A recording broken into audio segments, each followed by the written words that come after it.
But let's talk classic cars. Yes. So I guess the question is, and maybe I'll pose this to both of you actually, what is a classic car? Well, Ben, you start because you're the expert. well, expert. I'll try my best. I think it's a really interesting one. A lot of people have different definitions, obviously, of what classic means to them.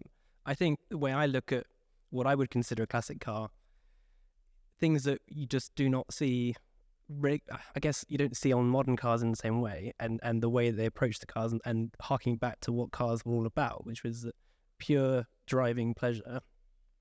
Nowadays, cars obviously just got so fat and heavy and just all these mod cons, which we think we need. And obviously, we just get so used to, they just start adding them onto all the cars. So when you get in something that is just, wind up windows, just loud, because you just get, there's no sound insulation. It's just a noisy place to be, and you can hear everything that's going on underneath you and in front of you or behind you. It's just something that is a completely unique experience if you've never done that before. So, but yeah, in terms of defining what a classic car is, I think a lot of people just use an age bracket and say, a bit like, HMRC and kind of DVLA, they'll just say, well, if it's pre, 74 or whatever it is, and then therefore it's considered a historic vehicle. And you could use that largely to say, well, that's about right. But yeah, it's an interesting one, and I don't really have a clear answer as to how you would define that. Yeah, the bit that really I think when I was growing up, a classic car to me was the kind of car my dad would have driven when he was a kid or when he was younger. MGs, and bear in mind my dad was a pilot in the war, so he was quite old. Now, classic cars are cars that I wanted when I was a young driver. Yeah. So you've got this whole modern classic. Yeah. Bracket as well. That's a whole other thing, and I think that's something that is really interesting, is sort of how you would define or start to try and define a modern classic. And I've been sort of asked this quite a lot, and I think sort of what is it that classifies a car as being a modern classic, because there are a lot of cars that are now reaching that threshold, and I almost look at it in a few different ways. But I think the first one is sort of you've got it's classic enough that you feel like you're getting in something old and special and interesting, but it's modern enough that you still got some of the creature comforts that you like, and maybe central locking and electric windows, things that you actually do want to have that make your life easier, but you still have the driving experience of something that is really special, and you're not taking anything away from that. I wonder if you could a modern classic would be anything pre-sat-nav. That's probably not a bad cut-off. If it's not got a sat-nav screen. Yeah. When would that be? Like early 2000s? Early 2000s, I think. Yeah. I think the first car I went in with sat-nav was a mate of mine had a 911. And I remember just seeing this sat-nav, which if you looked at it nowadays would have been abysmal. But you think, how does that work? Yeah. It's amazing. Yeah. I remember I had a E46, not M3. I'm so used to saying that, E46 330i or CI, the coupe. And it was quite a late one, 2004. I think we talked about this on the pod before. It had a tape deck, which was just, which even then was like, what's that doing in there? But it also had the business nav, I think, which was the base nav. Yeah. And back then, that consisted of a screen that was about that big, like, smaller than most phone screens these days, much smaller. And it just came up with arrows, orange arrows. Yeah, I had that in a Freelander. Did you? Yes. Literally, it's like, what does that even mean? Yeah. But yeah, they are classic. It has come a long way, isn't it? And I think I know it's one of these cliche words, the whole analog driving experience, but it is those cars that they don't have traction control systems. They don't. Yeah, if you go back, you don't have to go back that far. They probably don't have things like ABS brakes. And I know those are all safety systems that keep us safe on the road. But when you're driving a car, especially a performance car that doesn't have that, there's something very pure about it, because it's just you. Yeah, most of them have 3 pedals in a manual box. Yeah, because let's face it, automatics back then weren't great. Yeah, unless you're in some really cool like Jag or something, and you're just mooching along a old Rolls Royce or something. Yeah. One that I've been looking at recently is the E38 BMW. There's something about those that I really love.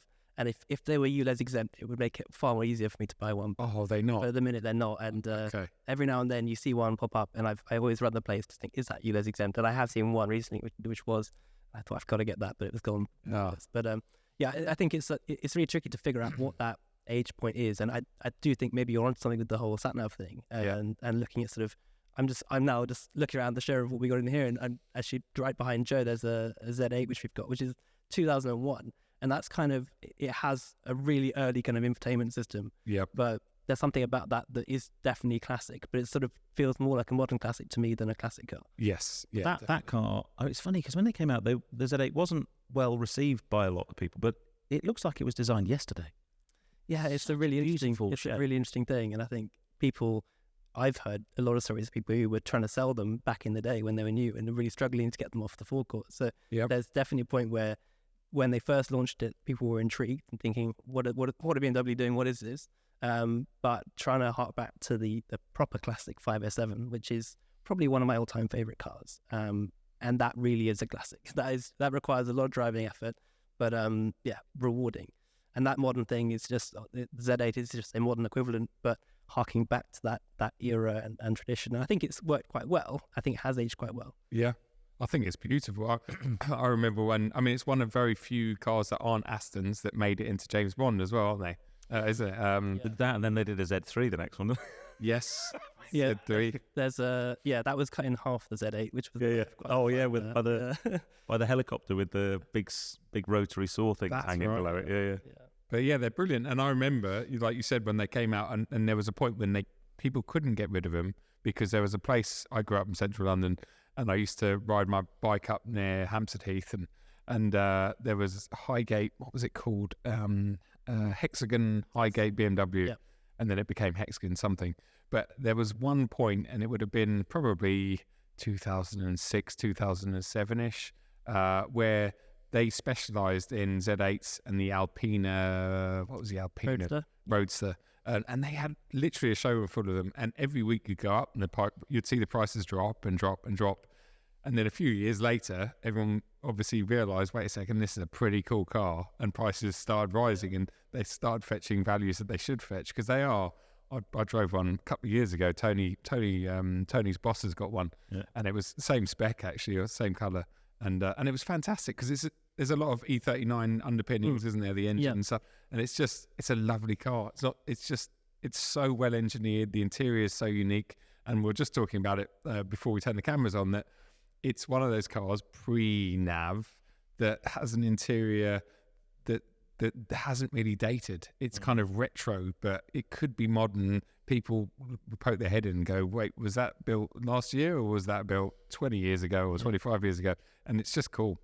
It's very, very cool. No, it's aged nicely. I think it's definitely one for the collectors, and sort of, which is a shame because then they do sit in garages. But as a car that is a stamp of kind of BMW's history and marking that occasion and using great underpinnings, as you say, I think is a brilliant thing. We were approached by a collector he's bought 8 of them recently. Wow. And he's interested in buying this one and thinking, well, do you really need 8 of them? But I guess he's just trying to buy up the market. And what kind of values are they reaching now?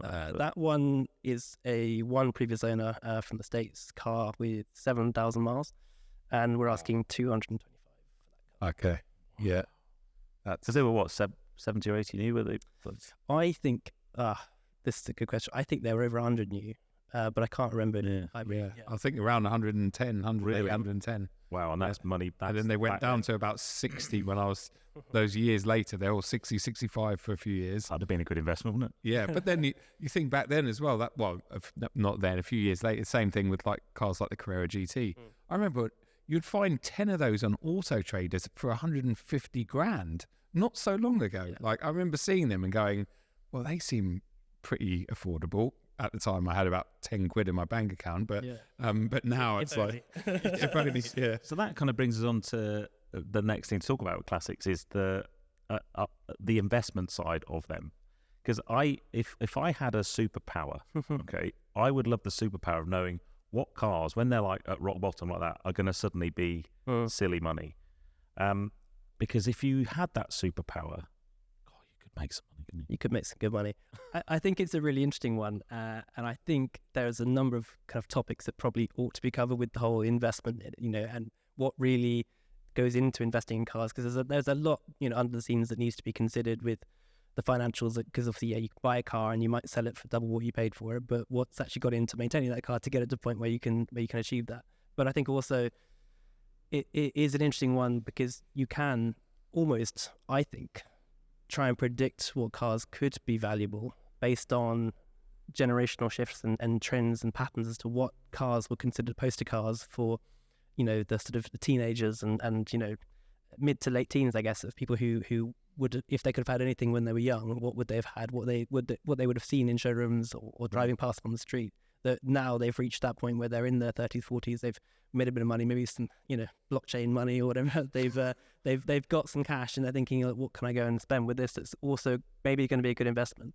And they're now able to buy these cars. So stuff like the kind of the Diablos and the Countachs and stuff that were leery, amazing, iconic designs, and that people can now actually start to buy, and subsequently the prices are going up. Yeah. It's a difficult one, because I guess that links to the second thing is, why do you buy a classic car? So you could buy it as an investment, and there are many people that's what they do, right?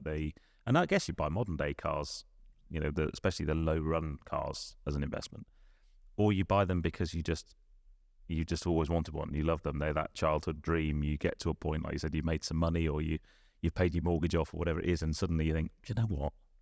That car I've always hankered after, I'm going to buy one of those. I think if you look at cars and try and consider them as sort of portfolios and managing your fund of your car collections, I just think it loses all of the fun and the point of what cars are all about. If I can make money on cars, of course you want to make money on cars. Everyone wants to. Yeah. And you can try and be as careful as you can. You can buy cars that are low production run cars that are the lowest mileage, the most original examples you can find, and you probably have a good chance of making good money on that when you do come to selling it. But also, for me, then you just don't want to drive those cars because they are so perfect, so low mileage, so original. And I think for me personally, I would want to have a high mileage leggy car that I can really enjoy, knowing that it's been maintained regularly because it's been used regularly. Yeah. And really just enjoy, because life is too short, and you never know when your clock's gonna go out. So you just want to be able to get in something and that's going to really make you feel alive, because cars, however much you can make money on them, I just don't think that's the right approach. And whenever we talk to people and clients come to us saying, what could I buy if I had, if I gave you 100 grand, what would you buy for me that's going to make me money? Yes, we can give you ideas based on what the market tells us looks like it performs well, but we would always have a caveat to that, which is buy with your heart, not with your head. And because, if shit does hit the fan and something goes wrong with the car, which is, always a possibility. They're old things. They're not, they're not brand new Swiss watches. So there are always going to be things that go wrong with it. So yeah, it's a tricky one. Yeah, because you have engines blow up, can't you, Pat? He's honest. Pat's got a lovely classic 911 that... Oh, I thought you were referring to me. So when he told me that the engine was being rebuilt, it wasn't because he chose to rebuild it. Oh, it seized shortly after he bought it. Yeah.